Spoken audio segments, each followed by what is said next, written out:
Life Audio. Today on Talk About That, John supersizes his game day food and ponders a time before cell phones ruined us.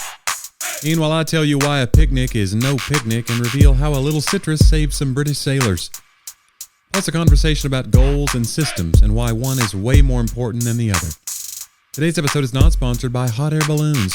It's the only form of flight that combines a wicker basket with an open flame. But first, a word from our actual sponsor.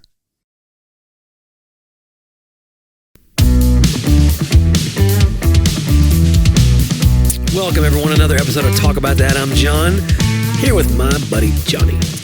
Pals, amigos, Simpatico friends. hombres. Hombres. I didn't say hombres. I want to talk to you about your lunch order. All right. So we go in. We're at Cheddar's, not a sponsor. John goes first. He orders the fried chicken sandwich. Which I never get, ever. I was like, wow, this is okay. Yeah, I was doing it. I wasn't feeling very well. I didn't even know if I had my appetite. I just said, can I just get a side salad? At which John Point said, you know what? Let me change my order. I don't know what happened there. I even said it's not related to what Johnny did. You know 100% that woman thought, these guys are dating. That was a weird move. That's a weird thing to do. Like, I order... You were like, well, you got to give me a heads up. You go, it's not because of what he's doing. You said it, you go, it's not because of what he... I go, yeah, it is, John. Well, I know. I didn't know we were doing salads. I know Stacy pretty well because Okay. I'm there often. So, Yeah. she's fine. She's funny and great. Well, you should have... When she left, I said, John, just have the chicken sandwich. Well, but here's the thing. I've been eating my feelings a little bit. Right. Been a little stressed. You know, salads aren't like... If you put a bunch of dressing on a salad, it's about still, like a chicken sandwich. No, come on. Fried things, man. Yeah. And I've been eating a lot of burgers and, Yeah. I mean, just kind of, it's not been good. I'm not proud of myself right now. You look fantastic. That's the thing. The good news is it's getting colder outside, so I can I mean, a lot of layer. people are just listening to this, so let's just... They don't know. They don't know. How could they know? I have a hood on right now because my head got cold. John, if they wanted to watch video episodes, where would they go to find such a If thing? you wanted to see my hood, Yeah. D, it's a hoodie. You got a very Unabomber vibe today with that hoodie. And the weird nondescript glasses. The clear glasses, the clear Well, frames. I didn't mean to wear these, but I left the house for a meeting this morning and realized I didn't have any of my good glasses. So this is my spare pair. The spare pair. That was John, tucked finish away. the promo, though. Talk about that podcast.com. Yeah, some video episodes there. Also, follow us on YouTube and subscribe to that channel. We're trying to grow on that platform. Yeah. And it's tricky, YouTube. People always say that to me. They go, oh, I see you all over. Like I'm famous at my shows now. It's funny to me. People, they go, man, I see you all over the internet. And I go, yeah, it's really hard to get on the internet. You got to have a phone. Like, it's just fun. And I know what they mean. And they're very, but it's hilarious to me. You found a way after somebody shared something nice with you. Right. To I find a way to obliterate them. Yeah, I pee all over it. Fool, how dare you. I apologize. No, but it is true. It's like, if you really wanted to be honest, you go, what happened is you've been targeted by a specific algorithm that keeps bringing my stuff to you. So yeah. That's not really all over the internet. It's just you're right. the target. You think that I'm a bigger deal than I am. And I want you to continue that thought. Well, yeah, that's the idea. All right, forget it. I'll go back. I'll find those people and apologize. As long as you're capitalizing upon the thing that we always speak against. Yeah. As long as you're making a good living. The thing that I'm the most wary of, I'm also in bed with. Right. And a partaker of. I mean, isn't that just like... Won't that I mean, literally, it is like your life here. We don't even have to make it a sermon. It's just straight up your life. Johnny, when did you first realize that repentance would be helpful? Have you ever realized it before now? Or is this... Just now? This is the first time. This is heavy. This is really heavy. I've been running the roads, man. Dude, I couldn't believe it. I went to Anchorage, Alaska. Well, first of all, I did a fundraiser for my family. But that Alaska show was booked, what, like 2-3 weeks out? It was like 10 days out. That's crazy. Yeah. Yeah.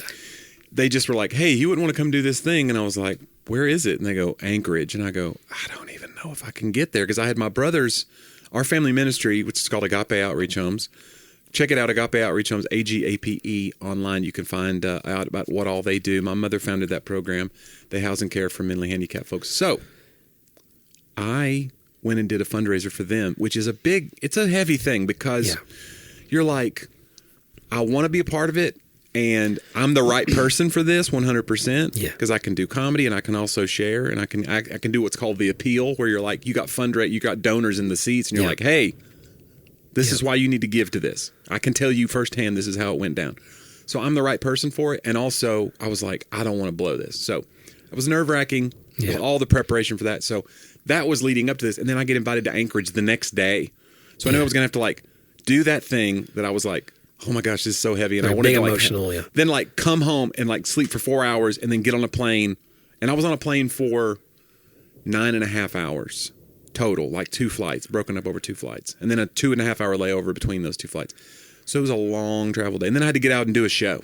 So I did a show in Anchorage. Then I flew home the next day. All day. It took all day to get home. And then you flew home and flew out to... Then I flew to Buffalo. That was a trip I had planned with Curry's dad. We've been doing these bucket list trips with him. Yeah. So this one was to Niagara Falls. And that was such a fun trip, though.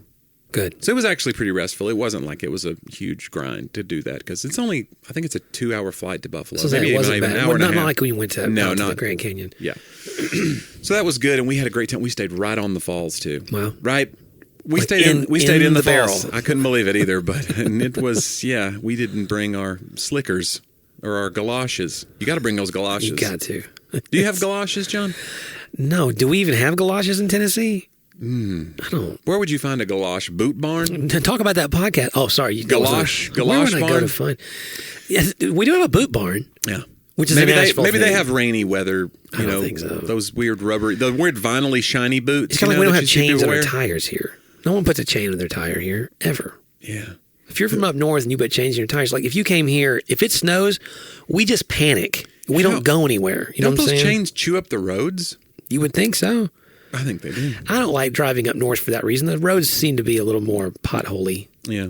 Not like holy in a good way. Mm-hmm. Yeah. Not like... Right. I'm just going to cut that out where it looks like you said pot was holy. John, how do you feel about marijuana use? Pot holy?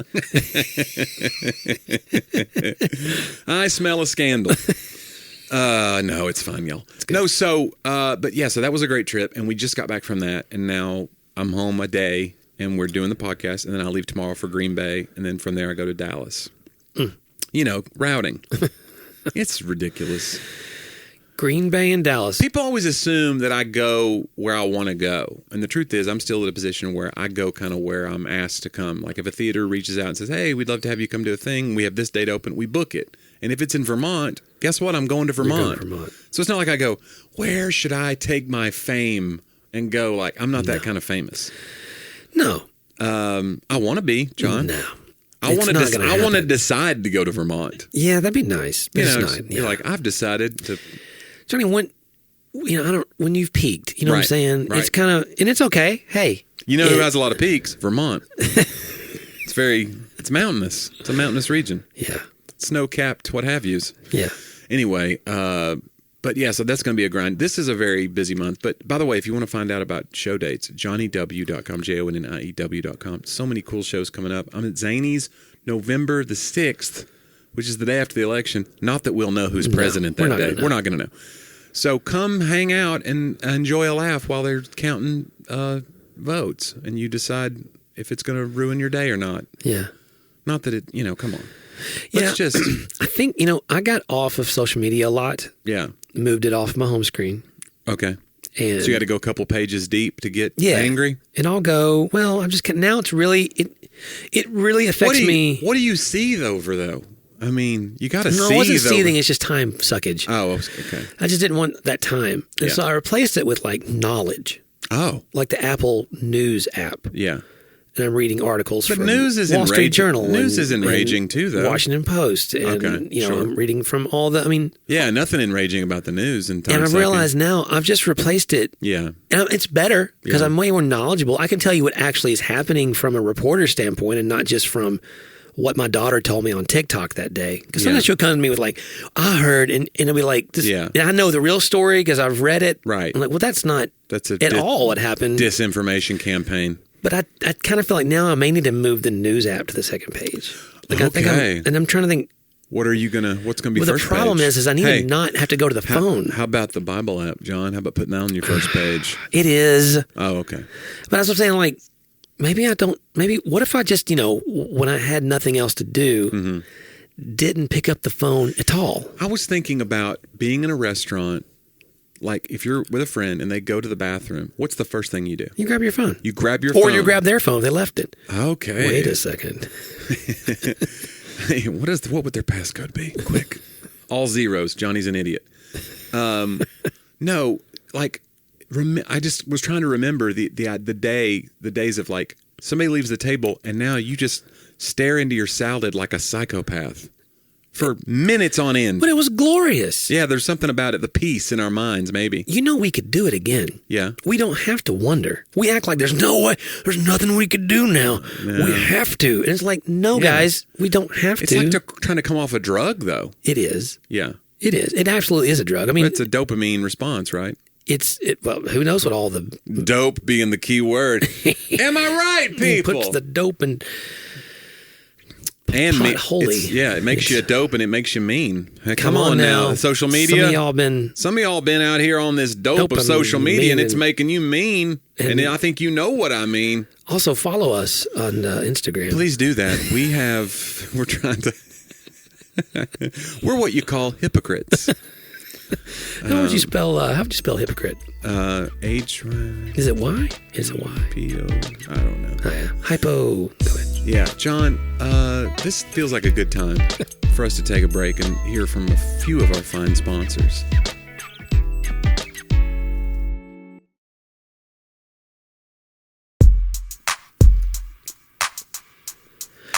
I've really loved it since you've gone to the break. You like it? Because, number one, you find out it's not that easy to do, is it? No, it's no picnic. No. Everyone's always been critical of me. I can't tell you the number of emails. I wonder if anybody's ever been on a picnic and said, this is a picnic. This is every bit as easy as I had heard. By the way, putting together a picnic, it's no picnic. Easy. It's no picnic. No.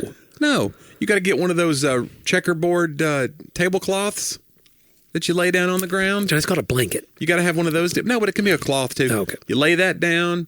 You got to have sandwiches cut on an angle. Got to. Do you ever see people cut their sandwiches down the middle? Like a peasant? What kind of weirdo? You need that corner. Yeah. It's way less surface area of your hand to grab, number one. Right. Which, by the way, are you a PB&J guy? Love PB&J. I'm going to tell you something. For such a simple food. Yeah. The other day, I was like, it's the perfect food. Yeah, I was like, there's nothing, there's no time, and I just, but I was kind of getting hangry. Mm-hmm. I just grabbed some peanut butter and jelly. I was like, why do I not do this more often? Didn't even have bread. Glorious. Didn't even have bread. No, you just peanut butter and jelly. Just squirted straight in. Because I was using the squirt jelly. Yeah. So, do you use squirt jelly? Of course. Okay, yeah. You got to shake it up, though, or you get that weird, ooze. It liquefies. It's just the liquefied, pure sugar ooze. Yeah, you don't want to do that. Yeah. But no, so peanut butter and jelly, though, is one of those things where, some things you kind of grow out of. You're like, I'm not eating Go-Gurt. Right. I'm a grown-up. Right, or this cheese stick or whatever. But PB&J, you can take that all the way to the grave. Yeah. You know what I'm saying? I'll be 85 and I'll be like, you got a peanut butter and jelly handy? I know, and I just feel like we should do more of it. Yeah. Like, why are restaurants not serving it? There's the key. Yeah. The reason you don't eat something is you think, well, this is a home food, not a restaurant food. But we love this thing, and no one's serving it. I want to have a restaurant. I've always wanted to have a little place. That's kind of a weird pipe dream. I know restaurants lose money and 99 out of 100 fail or whatever, but you still have this thing of I'll have a little place and we'll serve things. And there'll be a stage in the corner and the young artists can come in and apply their trade. Okay, that's a weird dream. But I always think about what would I have? I love a soft pretzel. That's one of my favorite appetizers. And I love a pig in a blanket. You never see pigs in a blanket. At a restaurant. And what's better than pigs in a blanket? Right. You go to somebody's house for the game and they have pigs in a blanket. That's your new favorite house to go to. My wife made handheld size pig in a blanket. Handheld size? She used a regular hot dog. Okay. And wrapped it in croissant dough. John, that's just a hot dog, I think. No. I think your wife has a name. It was wrapped in dough and cooked that way, not just put into a bun. You just feel like a tiny person. No, because it was, again, the dough had cooked to the meat as opposed to putting it inside of a bun. But it just feels dough and bun, Johnny. This feels very, very gluttonous. It feels very what if we Supersize this bad boy. I think that was all she had. The idea is you get a plate full of these things. You're like, well, there was 4 or 5. I can't remember. You get that. It's like, That's I'm one. having a pig and I'm having a can of dough and a full-size hot dog. I loved it. So Of course. she may have cut them in half. Yeah. I can't remember. I ate so many. I can't. gosh. I lost consciousness after that. So. Yeah. And the Vols won last week. That was a big thing. And now we got to wait and see. Do we know if we're any good? Do we think we're favored against Arkansas, which always makes me nervous? Of course we're going to be favored, but I'm saying like. Well, here's what's funny. What do you think we have? We've beaten 2 top 25 teams, and some of us are still wondering. I'm not saying I'm still wondering. I'm saying It'll all shake out because that's the season is a gauntlet. It'll all shake out if we just play these teams we're going to play. The real question is, can we dominate the teams we're supposed to dominate? Yes. And if we beat Arkansas on the road and then we beat Florida and don't do something stupid at home against Florida like we did last year and every other year, because just being Florida gives you 10 extra points against us, apparently. I mean, Florida can barely rub sticks together right now. Yeah. They could make coherent thoughts. Listen, that's one of the best plays that you can do in football is rubbing 2 what sticks is he together. doing? Oh, touchdown. Yeah, it's a total. Doesn't make any sense. Yeah, I mean, No, so you're imagining Florida like on a camping trip. They're trying to make a fire. I don't understand. They're Johnny, this is called... Kids, y'all are out there. You can't even rub 2 sticks together. Coach? You know that's an expression. I know, Okay. but it's just weird. They're just awful. Yeah. I hope they keep... If you're a Florida fan listening... They'll pull it together just in time to play us. Well, that's what I'm wondering. Well, they put the new quarterback in who is the number 1 recruit in high school last year. Number 1. Mm-hmm. But I was number 3. Well, right. So right. Just to put it on a... He's a 5-star. Johnny's a 3.5. Yeah. You know what I'm saying? I remember they said that when we went to the 100 Days War, the first Iraq War, when we were in the Middle East, and the first Gulf War in the 90s, and it was literally Iraq, had invaded Kuwait, and so we go attack Saddam, and they said, I remember seeing this on the news, Iraq had the 4th largest army in the world, and we beat them in 100 days. And it was I remember a late night guy saying yeah, but I'm the 5th largest army. So just to know where it's a big drop off from 3 to 5. It's a big. So anyway, but yes, I don't know, John. Florida is going to pull it together because that's the thing. Like you said, they have a quarterback they've doubted, and then they put him in just in time he's going to be a Heisman candidate when he plays us. Well, who did they beat the other day? They beat Outer Swabobia State. Whoever it was, I mean, they won handily. It might have been Mississippi State or something. Yeah, it was Mississippi State, yes. But here's the thing. It's at Neyland. Yeah. And Josh Heupel, and guys, this is all the football talk. It's almost over. Listen. Josh Heupel's not going to overlook anybody right now. You can't spell Heupel without hype. Come on now. This guy knows how to leverage a moment. And it's literally in his name. He's locked in this year, right up to now. Yeah. But he is locked in. I think he knows this is a special team. He's got mainly because the defense, you realize we're only 1 of 2 teams that has a top 5 offense and a top 5 defense in the country. It's interesting his build. He strikes a figure. Don't you think? He looks like a lineman, kind of like Fulmer did. But he was actually a quarterback. Yeah. He was pretty lean. He wasn't like Well, Johnny, some of us as we get older, right. We change. Yeah, it's fine. Listen, I'm not mad. I'm just saying it's interesting, because people go, yeah, he played on the championship. You go, oh, okay. You assume he was like a left tackle. Yeah. No, he was not. He was the gunslinger. He was. Yeah, and he was a gunslinger. He wasn't a second Heisman. He's a second. He's in the Heisman. Runner-up for Heisman, but he won the national championship. Right, 2000 against I think the Heisman. That's usually what happened back then. At least it seemed like that you would have the runner-up and the winner. Which is, can I just say something? How stupid it still is to me. Yeah. That they award the Heisman before the national championship game. You think it should be include? Why would you wait and see who wins? I don't know, the whole thing before you declare who the best player is? Because shouldn't that play into? Isn't that sort of the whole thing? I don't know, John. Hey, who actually could follow through? And if somebody tried to give me an award right now based on podcast performance so far, and they said, shouldn't we wait and see how the rest of the episode goes? No, let's declare Johnny the winner. Take it now. Would you take it or not? I would. You would take it. I would. But what if you're listen, you've got a whole shelf full of awards that you probably don't deserve. So listen, let's not even. No, it's not true. Of course you deserve them, John. I don't deserve. You're a talented writer. JohnDriver.com. John is writing a lot right now, and John is speaking of himself in the third person as he does so. John speaks about himself in the third person. He does. Hey, John's about that time. Oh, is it? Yeah, it's John's quote of the week. My quote of the week. A little segment we like to call "They Talked About That."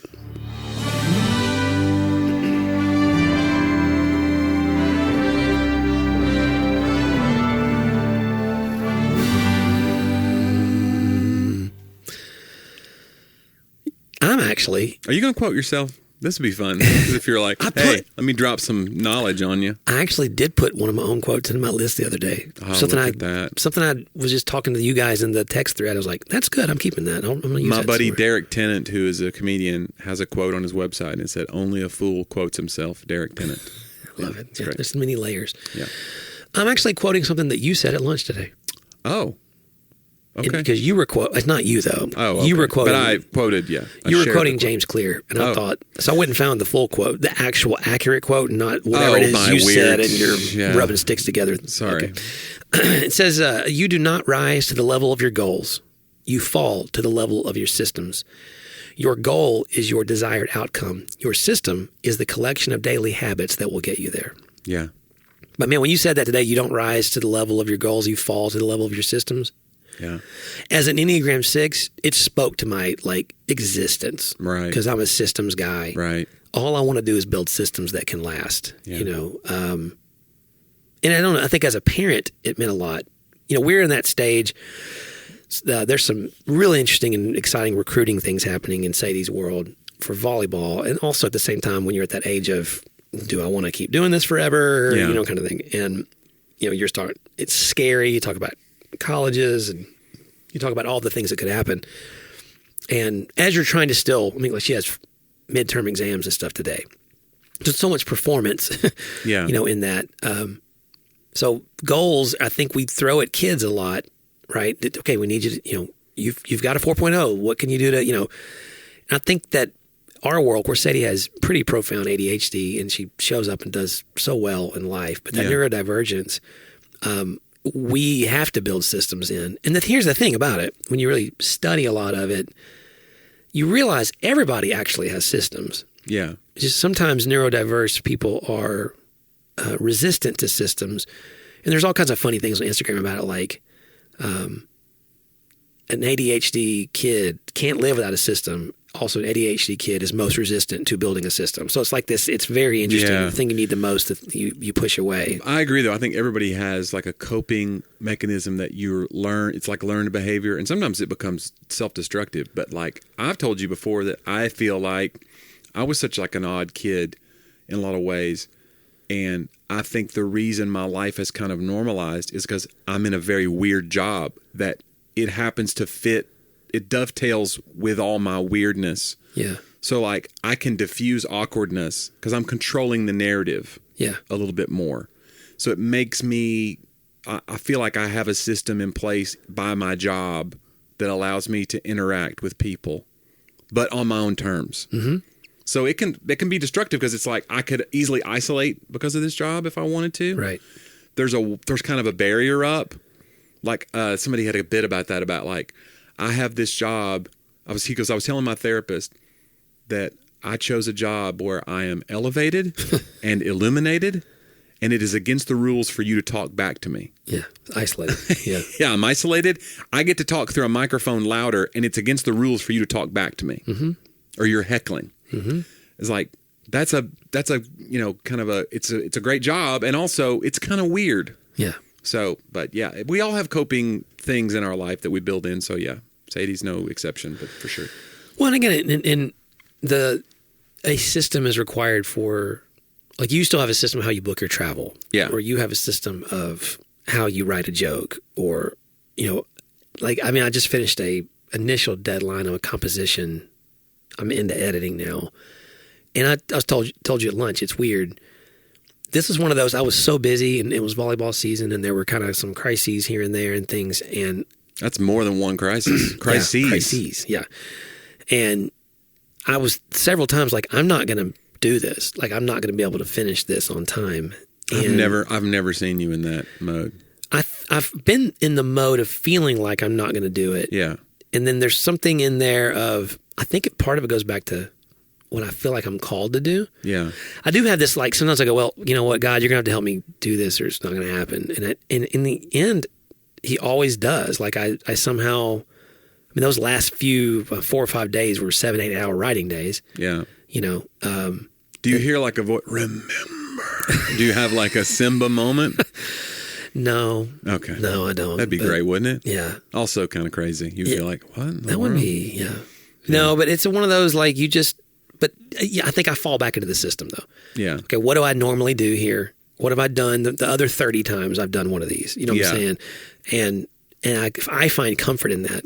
Some people don't find comfort in it. It's like Groundhog Day for them. You know, like it's well, they don't like. For me, it's about learning from whatever worked, and then trying to an unhealthy extent sometimes perpetuate and reproduce what worked as long as you can over and over and over again, right? And so you can get into a rut really easily doing that. But I'm the kind of guy, if something worked, man, let's find a way to stamp it and reproduce it. So, I mean, the balance is trusting in systems and recognize you need them, but without them becoming stagnate. Yeah. Stagnated. Stagnant. Stagnant or stagnated. Oh, jeez, I can't. Yeah. This guy's going to be a writer. These words. Yeah. I do go brain foggy after I finish. A chicken sandwich? Yeah. You should have just had the sandwich, John. After, like Laura knows, we were with someone. Oh, you finished a project, and so you're kind of like, you're mush. Yeah, those 7-8 hour days, I was trying to say a normal word with someone, and Laura goes, he's in the brain fog. She knows the pattern. She's like, he won't be able to find some of the normal words for a while. It'll take like a week. Interesting. For me to, Man. I'm sure I'm fine. I'm sure everything's going to be fine. That's a total... This pattern will be great for the rest of my life. Yeah, you're not going to... your goals are going to be intact. I can't wait. I can't wait to see. Oh, yeah. And I can't wait to see the new books you're working on, John. It's a very exciting time for you over at johndriver.com. Oh, man. The whole team is working around the clock. John Driver Industries. John, let's do my segment. It's Johnny's Old Jokes. We call it Joke About That.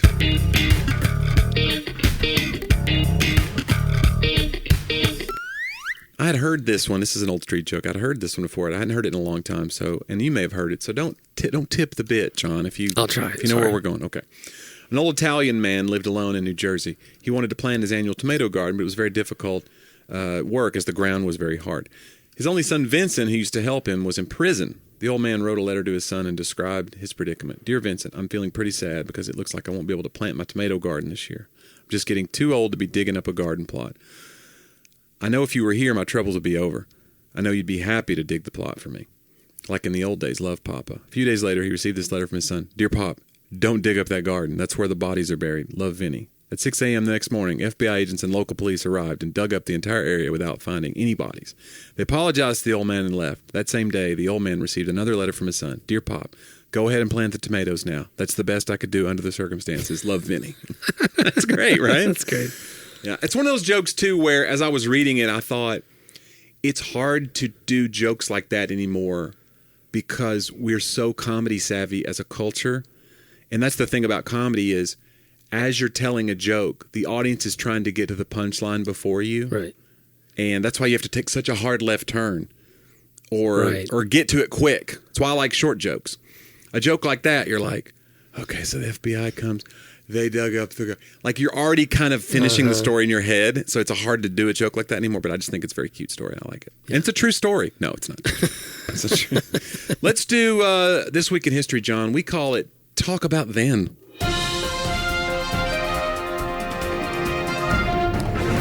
John, I don't know if you knew it, and you probably felt it in your spirit, honestly, because today is Cinnamon Roll Day, as celebrated in Sweden and Finland. They call it... Hang on. Oh, here we go. Kammelbullensdag, which means Cinnamon Roll Day. Apparently. I like the way we say it better. I mean, I don't want to be xenophobic, but come on now. You're just not Kammelbullensdag. Yeah. No. You're not ready for that word. Roman spice traders introduced the Sri Lankan cinnamon spice to Europe. And then much later, Sweden began using it in pastries, calling them kanelbulle, or cinnamon bun. So... let me just say, because the reason I wanted this on the list is I was thinking, like, what's my favorite sweet treat? You never would turn down a cinnamon roll. But honestly, it's that center part of the cinnamon roll. It's like the gooey. That's when you know you're like, I have diabetes right now. Like and I'm happy about it. Yeah. Right. But the outside edge can get a little bit too much cakey, too much doughy. Depends on how long. You need that center. Yeah, it depends on if it's fresh. You're going to heat it up a little bit. But what's your favorite go-to, like, sweet treat or like a morning... Like a morning thing? I'm trying to think, do you eat a sweet in the morning or you want savory? I actually had a cinnamon bun at a really cool coffee shop in Lebanon the other morning where I was working.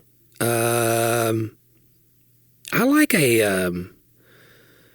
Oh, what's the name of it? I don't know. They have one at Panera. You can't use your words. You're in brain fog. I can't. That's the problem.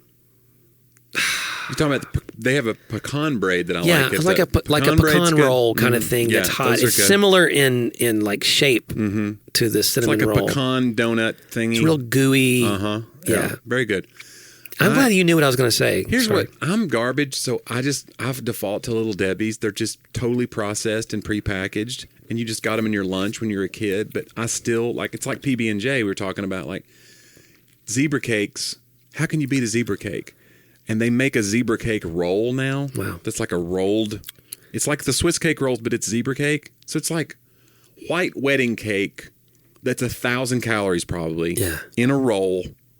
Right, but they stick extra carcinogens right in the middle. Yeah, it's just a big cake the size of your wrist, and you're like, should I eat a whole hot dog? Should I have eaten all of it? Should I have eaten it's a gigantic pig in a blanket? A hog in a blanket. Anyway, so what you like... Yeah, it's like, I don't know, but I default to that. Like, how do you beat Little Debbie? Oatmeal cream pies? Yeah, sure. They figured it out. Like, people who act like they're above Little Debbie, I feel sorry for you. Yeah. You're no Big Debbie. You know what I'm saying? Come on. You're just looking down on Little Debbie. You're better than us? Yeah. Have a Nutty Buddy and a smile. Yeah. Oh, Nutty Buddies. Yeah. We used to have those a lot when we mowed grass. Yeah. They were terrific. Did you know that they have made an oatmeal cream pie ice cream? No, I need to look into that. We may or may not have had that at our house right now. Oh, boy. If you have it still, that means you didn't go through the entire... Not yet. Is it a half gallon or we got a pint? It's a half gallon. Ooh. So you're not expected to finish that in one. Yeah. Unless you got a problem. Yeah. We got a problem, everybody. I'm sorry. Sorry about that. John, this week, 1972, the first reporter was jailed for not revealing their source. October 1972, Peter Bridge is jailed for 21 days for refusing to reveal his source for a political corruption story printed in the Newark Evening News.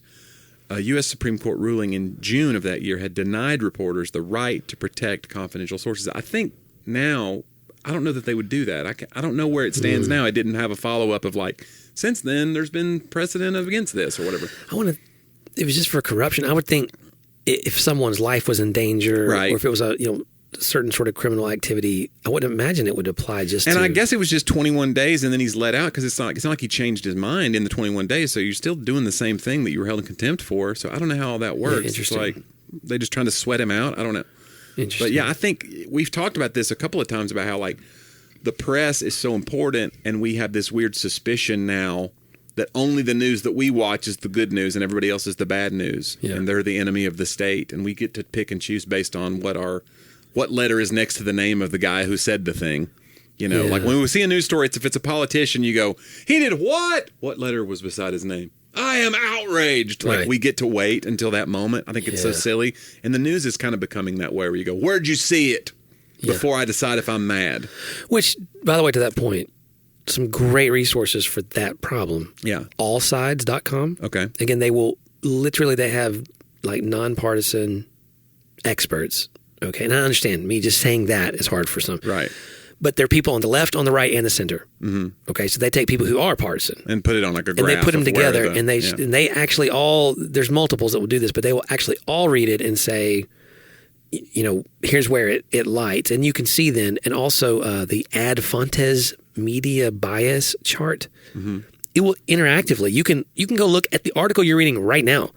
It will tell you where on the center, left, or right that it falls in relation to other things. And then one of my favorites right now is iVerify.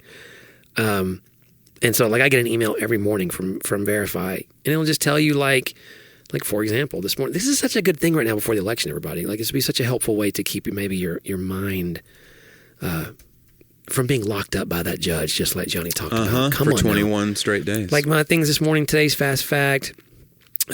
Can the president intervene in the dock workers' strike? And it'll have a red or a green. Right. And it's a green. And it says on Tuesday, tell you what's going on. People are saying online that the president should do something, and they tell you whether or not legally he's allowed to do it. And you can go through fast facts. Are Arizona election officials refusing to remove non-citizens from their voter rolls? And that is an X. That's not true. And they're going to tell you the 10 sources of why that's not true, but it's a story that's circulating. Just really That's interesting. Too many sources. I just need to find one that agrees with me and then move on. Well, I'm being facetious. Yeah. John, Sorry, that's verifythis.com. Verify this. Okay. Not I verify. Yeah. Verify this. Okay. That is a good resource. Yeah. I'll check that out. John, this week, 1716, James Lind was born. He conducted the first clinical trial and discovered that citrus prevented scurvy. And I knew about citrus and scurvy, like vitamin C, but this is what I didn't know. He was a Scottish physician. He conducted the world's first clinical trial to prove his theory that eating citrus fruits eliminated scurvy. Before then, scurvy, did you know this, killed more British soldiers than combat. Yeah. So this is like not just and then he eliminated this disease that was kind of Yeah, bothering people. Like more people than combat died from scurvy. Yeah. That's wild. So James Lind, we celebrate you. And what did they call those? What did they start calling British soldiers after that? I don't know. Because it was in scurvy dogs? Limeys. Limeys, because of the citrus. There you go. Yeah. Look at you with your citrus knowledge. Do you have anything else you want to share? That's it. That's all I had. You're like, I drink Sprite sometimes. It's got lime and lemon. Okay, John, finally, this week, the first televised U.S. presidential address from the White House. 1947, John, the president was? 1947? Yes. That's going to be Harry S. Truman. Harry S. Truman made his first televised presidential address from the White House, and this is why I put it on the list, because I thought it was interesting what he asked. He did it to ask Americans to abstain from eating meat on Tuesdays and eggs and poultry on Thursdays, and to conserve food. Do you know why? 1947? Mm-hmm. I mean, it has to do something with the Red Scare. To help Europeans who were still recovering from World War II. So I don't know how this was going to help, but he was literally saying, like, we must have been shipping, because we're part of the rebuild. Yeah, and I just, the idea of, I don't know, like, America is such an individualistic experiment, but it's also a collectivist experiment. Mm-hmm. So this idea that we would have a president being like in the war effort when we said we're all going to gather metal and we're going to save all of our tin and try to help the war effort. Like, people did that because they were trying to stop the Nazis. This idea that a president would come on and be like, I want us to eat less of these things. It's crazy to think. And people would do it. People would do it. Like, that's pretty remarkable. And I'm not one of those guys that goes, we'll never get back to that. Like, it's interesting that we ever were there. The idea that we ever could even be that collectivist. Well, there was a trust then in the voice of elected officials that I think has obviously been lost. And certainly the executive branch. I mean, yeah, I don't think that the mobilization is the same. Yeah. Partly because there's just so many things you're being told to do. Yeah, your interests are diffused. Yeah. That's fascinating, though. It really is. He was, I don't know. Would I have a hard time, abstaining from eating meat on Tuesdays? And that's crazy because you call them Big Meat Tuesdays right now. I do. I go, I can't do that. It's Big Meat Tuesday. You not having that chicken sandwich today. Yeah. In a lot of ways. Yeah. You abstain from eggs and poultry on Thursdays. John, it's Thursday. Oh, my gosh. You didn't have poultry today. You didn't even know what was coming down the pike. Yeah. I mean. Come on, man. That's why I changed. Whenever the waitress came over, I was like, you know what? Was there egg in your salad, though? Be honest. No. Okay. See? Look at you. It made a big difference. I've already heard from Europe today. You have honored the wishes of President Truman from decades ago without meaning to. You know, lots of the things I do right were on accident. So that would most. You're like, something doesn't feel right about this chicken sandwich right now. I get in this impression that there's people somewhere. Then you went home and ate an entire pig in a blanket that was the size of your fist. And oatmeal cream pie, half gallon of ice cream. Yeah. Because I'm helping people. You're helping people. Yeah. You care about the war effort. I do. Okay. I do. Well, anyway, that's it for This Week in History. And I thought it was there's a lot going on. Yeah. You got cinnamon rolls, you got poultry. I feel like it was all very important. In between, you got people getting jailed for contempt and clinical trials. We're saving people from scurvy. Did you know one time my dad got scurvy? Almost went to jail for withholding a source. You did tell me this. What was it about? So my dad was a principal, and the school had a lot of, it was, I wouldn't call it an inner city school of Nashville, but it was a lot of gang activity and stuff. Yeah. And, it's inner city school. And he had this thing with the students. I mean, it's thousands of students that, hey, if you're in trouble or there's a problem, you can come tell me and I will keep it Yeah. Because it could be a lot of retaliation and stuff. Yeah. And so he wanted to keep the kids safe and create that environment. And so a kid came and told him something one time. Yeah. And it went to court, the whole situation, and the judge told him to say who told him. And my dad refused. And Dad was a very principled guy. Come on, and he was a principal. Want that? And the judge was mad and said, "No, this is how it's all been told to us." And I remember this as a kid to some extent. I wasn't in the court, obviously, but I remember Dad coming home and telling us.